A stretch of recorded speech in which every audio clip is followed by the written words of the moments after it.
Hello বন্ধুরা, আসসালামু আলাইকুম। কেমন আছেন আপনারা সবাই? আশা করি ভালো আছেন, সুস্থ আছেন। আমিও আপনাদের দোয়ায় মহান আল্লাহর রহমতে ভালো আছি, সুস্থ আছি। তো যেটা বলতেছিলাম, সকালবেলা 8টার দিকে চলে আসলাম রান্নাঘরে। আজকে ইলমা স্কুলে যায় নাই, আজকে হিন্দু ধর্মের শিব পূজা আছে আর কি।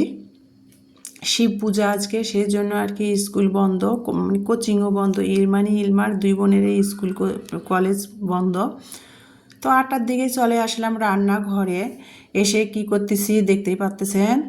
ইমানির জন্য ইমানি খাবে রুটি, ইলমা খাবে পরোটা। তো কি করব, দুজনের জন্য আলাদা আলাদা, মানুষ হলাম তিনজন, দুইজন দুই রকমের নাস্তা খাবে। আমি মাঝখানে পড়ে গেছি।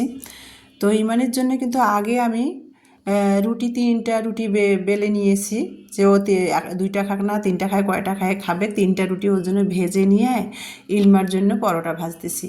তো পরোটা কিভাবে বানাচ্ছি, এই যে ইমানের জন্য রুটি বানিয়ে দিয়ে বলতেছি তুমি খেতে বসো, আর ইলমাকে আমি গরম গরম পরোটা ভেজে এনে দিই। তো পরোটাটা ইলমা আর আমার জন্য পরোটা ভেজে নিলাম, আর ইমানের জন্য রুটি এনে দিয়ে দিলাম। ইমানি খাচ্ছে অলরেডি। সাথে একটু দুধ চা বানিয়ে নিয়েছি, পরোটা, আর এই যে দেখতে পাচ্তেছেন গতকালকের একটু বাঁধাকপির ভাজি ছিল, সেটা গরম করে নিয়ে নিয়েছি। তো সেটা দিয়ে ভাবলাম যে সকালে নাস্তা খাবো। আর বাঁধাকপির ভাজি দিয়ে কিন্তু রুটি বা পরোটা খেতে কিন্তু খুবই মজা লাগে। তো যাই হোক, সাথে একটু দুধ চা বানিয়ে নিয়েছি। আর 3 মা মেয়ে আজকে একসাথে বসে ডাইনিং টেবিলে বসে নাস্তা খাচ্ছি, আর আপনাদের সাথে ভালো লাগাটা শেয়ার করতেছি। তো সকালের নাস্তাটা খাচ্ছি, দেখতে পাচ্তেছেন 3 মা মেয়ে একসাথে খাচ্ছি, আর দুষ্টামি করতেছে এই দুই বোনেই, মানে ইলমা। আর সেটাই আপনাদের সাথে আমি একটু শেয়ার করে দিলাম। তো এখন সকালে নাস্তা খেয়ে নিলাম। এখন বাজে 10টা, 10:30 বেজে গেছে। তো 10:30 বেজে গেছে, এখন আমি চলে আসলাম। এর মধ্যে নাস্তা খেতে খেতে কিন্তু আমার প্রিয় আপুরা ভাইয়ারা যারা আমাকে কমেন্ট করেছেন, তাদের কিন্তু আমি 2-1 জনের কমেন্টের কিন্তু এর মধ্যে কিন্তু আমি রিপ্লাইও দিয়ে দিয়েছি। আপনাদের ভিডিওগুলোও আমি দেখে আপনাদেরও রিপ্লাই দিয়ে দিয়েছি। আর যেটা বলতেছি, আমি কিন্তু সবার ভিডিও, আমার হাজব্যান্ড আমাদের সাথে থাকে না, ও যেহেতু চাকরি করে, চাকরির ক্ষেত্রে ওকে বরিশালে ট্রান্সফার দিয়েছে, 3 মাস হচ্ছে ও কিন্তু বরিশালে থাকে। আমি কিন্তু আমার 2 মেয়েকে নিয়ে আমি কিন্তু আলাদা ভাড়া বাসায় থাকি। তো 2 মেয়ের পড়ালেখার জন্য আমি আর বাসা ছাড়তেছি না। তো যাই হোক, মেয়েদের জন্য আমি যেহেতু আলাদা এখন পড়ে গেছে, ভাড়া বাসায় থাকি। তো যেটা বলতেছিলাম, আমার কিন্তু যে একজন সংসারে যে হাজব্যান্ডের কাজ, সেটাও আমাকে করতে হয়। তারপরে সন্তান 2 মেয়ের পিছে ছুটতে হয় সংসারে, কিন্তু আমার বাসায় কিন্তু কোনো হেল্পিং হ্যান্ড নেই। সমস্ত কাজ আমাকে একলা হাতেই করতে হয়, মানে বাইরের দিকটাও দেখতে হয়, ঘরের যে দিকটাও, সংসারের সমস্ত কাজ আমাকে করতে হয়। আর তারপরেও কিন্তু আমি কাজের মধ্যে মোবাইল অন করে দিয়ে আপনাদের চ্যানেলগুলো আমি ঘুরে আসি, আপনাদের ভিডিওগুলো দেখি, কমেন্ট করি, ফুল ভিডিও দেখার চেষ্টা করি, কমেন্ট করে, লাইক করে, সাবস্ক্রাইব করে আপনাদের পাশে থাকার চেষ্টা করি যতখানি পারি। আর শত কাজের মধ্যে কিন্তু আপনাদের ভিডিওগুলো আমি দেখার চেষ্টা করি। যারা আমরা একেবারে নিউ ইউটিউব চ্যানেল, শখের বশতে, কেউ অভাবে কেউ স্বভাবে, যাই হোক, যেভাবে যে কারণে হোক আমরা চ্যানেল খুলেছি, ইউটিউব চ্যানেল খুলে ভিডিও প্রতিদিন ভালো লাগা ভিডিও, ভালো লাগা থেকে সব কিছু A to Z শেয়ার করি।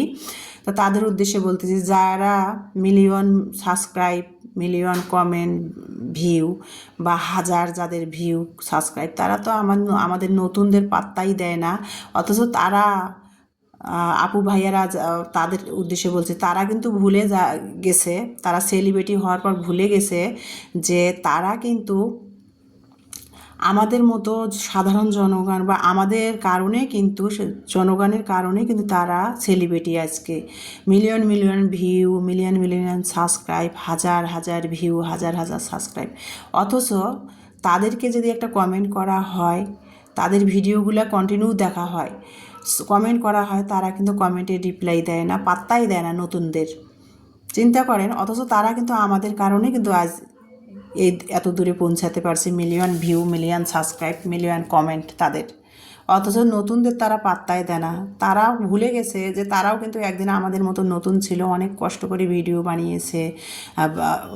ভিডিও অনেক কষ্ট, ভিডিও বানাতে অনেক কষ্ট হয়। তারা কিন্তু ভুলে গেছে যে তারাও আমাদের মতো এরকম একদিন নতুন ছিল। তো যাই হোক, সেটা যার যার ব্যক্তিগত ব্যাপার। তো আমার ভিডিওতে যারা আমার ফুল ভিডিও দেখে আমাকে লাইক কমেন্ট শেয়ার করেছেন, তাদেরকে আমার মন থেকে অসংখ্য অসংখ্য ধন্যবাদ, ভালোবাসা। আর যারা করেন নাই, আমি আশা রাখি একদিন ঠিকই আমার ভিডিওর কোনো না কোনো অংশ ভালো লাগবে, ও তারাও আমার পাশে বন্ধু হয়ে থাকবে। তো যেটা বলতেছিলাম, বন্ধুরা আমি কিন্তু গুছিয়ে কথা বলতে পারি না। তো যেটা বলতেছিলাম, এই যে বিছানার ভাবছি আজকে 10টা বাজে, 10:30 বাজে, আপনাদের কাজের ফাঁকে ফাঁকে কিন্তু মোবাইল অন করে আপনাদের ভিডিওগুলো দেখতেছি আর কমেন্টে রিপ্লাই দিচ্ছি, কমেন্ট করতেছি। তো যাই হোক, আমি কিন্তু কখনোই কারো ভিডিও অর্ধেক দেখে বের হয়ে আসি না। নতুনে হোক আর পুরাতনে হোক, ফুল ভিডিও সবার দেখে কমেন্ট করার চেষ্টা করি, লাইক দিয়ে সাবস্ক্রাইব করে পাশে থাকার চেষ্টা করি। অথচ সংসারের সমস্ত কাজও করি, আপনাদের মোবাইল অন করে আপনাদের চ্যানেলে ভিডিওগুলো দেখি আর কাজ করি। তো যাই হোক, এই যে কাজ করতেছি, ফার্নিচারগুলো মুছতেছি। চুলার রাইস কুকারে তো 500 গ্রাম চাল মেপে ভাত বসিয়ে দিলাম, যে ভাত রাইস কুকারে হোক, আর অপর সাইডে আমি ধোয়া মোছার কাজগুলো করতেছিলাম।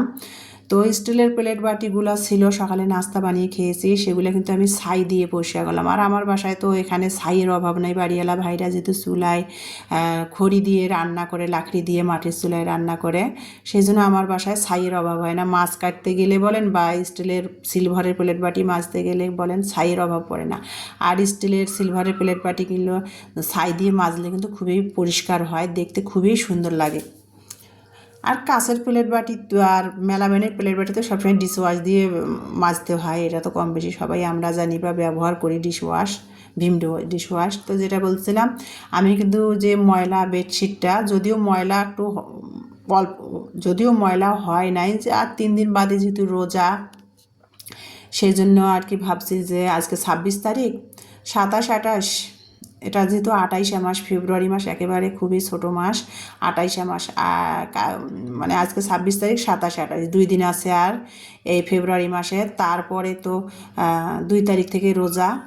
আর যেহেতু সময় নাই, তো ভাবলাম যে মশারি, বিছানার বেডশিট এগুলো যদিও ময়লা হয় নাই, তারপরও ভাবলাম যে রোজার শুরুতেই আর কি ময়লা ময়লা হয়ে যাবে। রোজা নিয়ে কিন্তু আর যাই করেন, রোজা নিয়ে কিন্তু কাপড় চোপড় কাচা কিন্তু খুবই কষ্ট হয়ে যায়।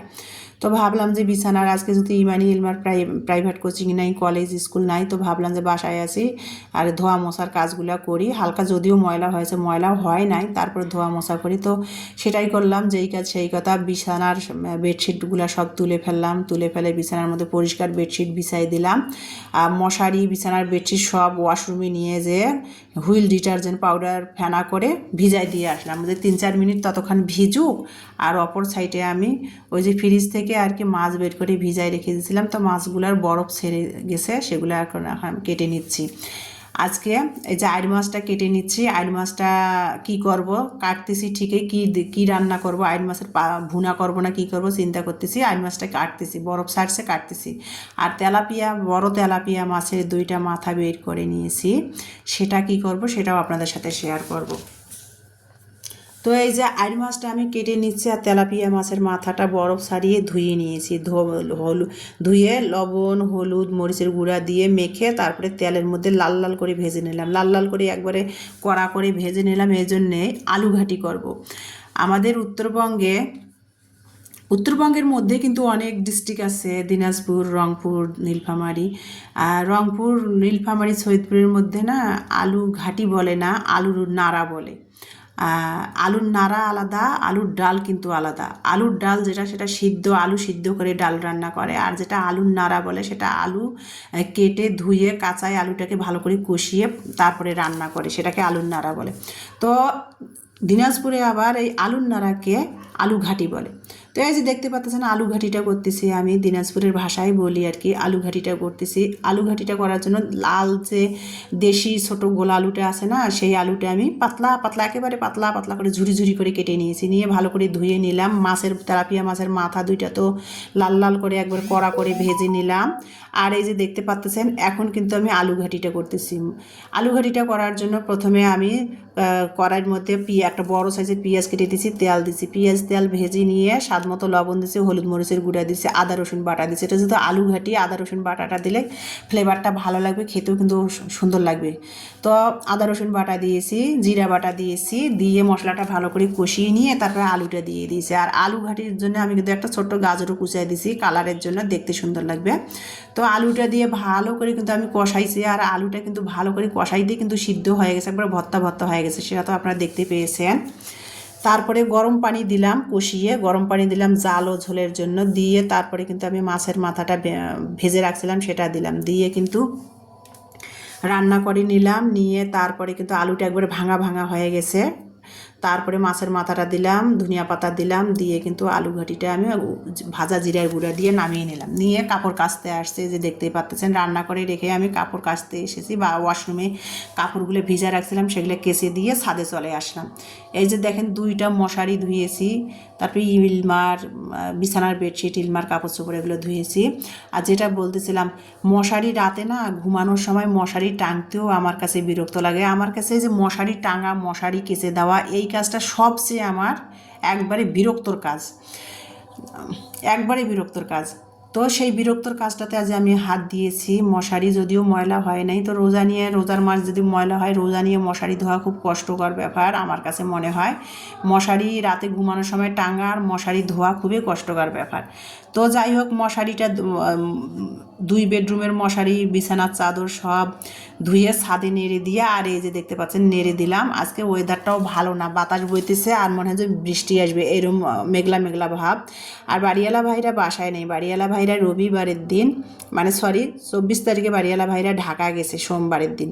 তো এই যে কাজের খালা আসে না, ঢাকা ভাইয়েরা গেছে, ভাই শাহরিয়ান বাসায় শুধু বাড়ি পাহারা দিচ্ছে, বাসা পাহারা দিচ্ছে, আর খালাও আসে না। রান্নাঘরটা পুরো একবারে নির্জন হয়ে গেছে, রান্না বান্না নাই। খালা যেহেতু নাই, বাড়িওয়ালা ভাইরা ঢাকা গেছে বেড়াইতে ওনার ছেলেমেয়ের বাসায়। আর ভাইয়া বাসায় নাই, ছাদে আসছি কাপড় নাতে। কবিতরগুলো খালি উতাল পাতাল করতেছিল, আর কবিতরগুলো দেখতে একেবারে ধূসর সাদা, আমার কাছে কিন্তু খুবই ভালো লাগে কবিতরগুলা। আর কবিতরগুলা ভাইয়ের অনেক শখের কবিতর, ভাইয়া পালে আর কি, ছাদের মধ্যে একটা কবিতরের ঘর করে নিয়েছে, ভাইয়া কবিতরগুলা পালে। তো ছাদের মধ্যে কবিতরগুলো ক্যামেরা বন্দি করে নিয়ে সেটাও আপনাদের সাথে শেয়ার করলাম। আর এই যে চলে আসলাম রুমে, এখন টেবিলে খাবার বেরিয়ে দিয়েছি, কাপড় চোপড় দিয়ে ফ্রেশ হয়ে আসলাম, এখন দুপুরে খাবো। আজকে শুধুই এই যে কাপড় চোপড় কেচে দিয়েছি, কাজ অনেকটা, এখন বাজে 2:30, এখন খাবো দুপুরে। আজকে শুধু তেলাপিয়া মাছের বড় মাথা দিয়ে আলু ঘাটি করেছে আর ভাত, এটাই খাবো। আর ওই যে আইর মাছটা লবণ মেখে কেটে ধুয়ে লবণ মেখে ফ্রিজে রেখে দিয়েছি, সেটা রাতে ভুনা করব। সেটা তো আর আপনাদের সাথে শেয়ার করতে পারবো না, সময়ের অভাবে শুধু আজকে একটা তরকারি রান্না করলাম, সেটা দিয়ে আগে ভাত খেয়ে নিব। আর আইর মাছের ঝোলটা রাতে রান্না করব।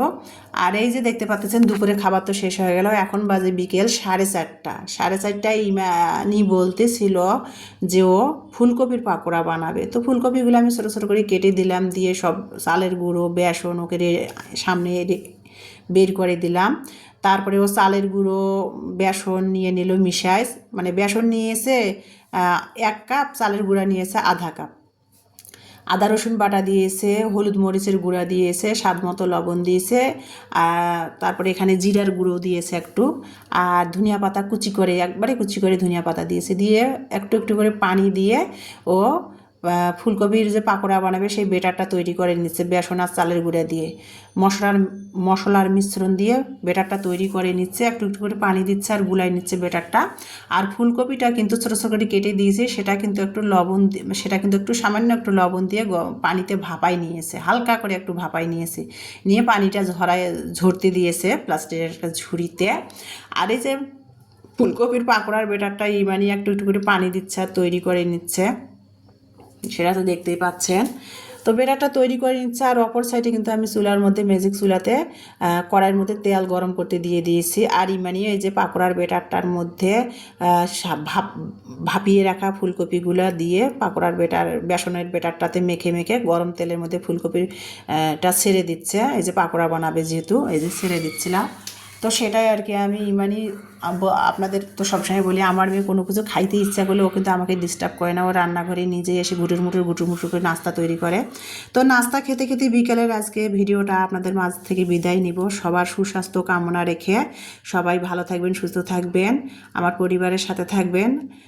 তো আজকে এই পর্যন্ত আমার আজকের ভিডিওটা দেখার জন্য আপনাদের সবাইকে অসংখ্য অসংখ্য ধন্যবাদ। নেক্সট ভিডিও দেখার সবাইকে আমন্ত্রণ জানাচ্ছি।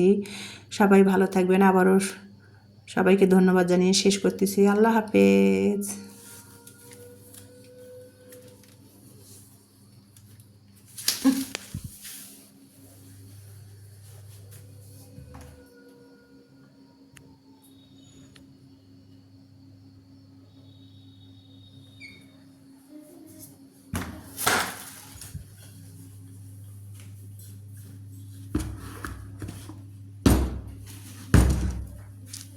নাও।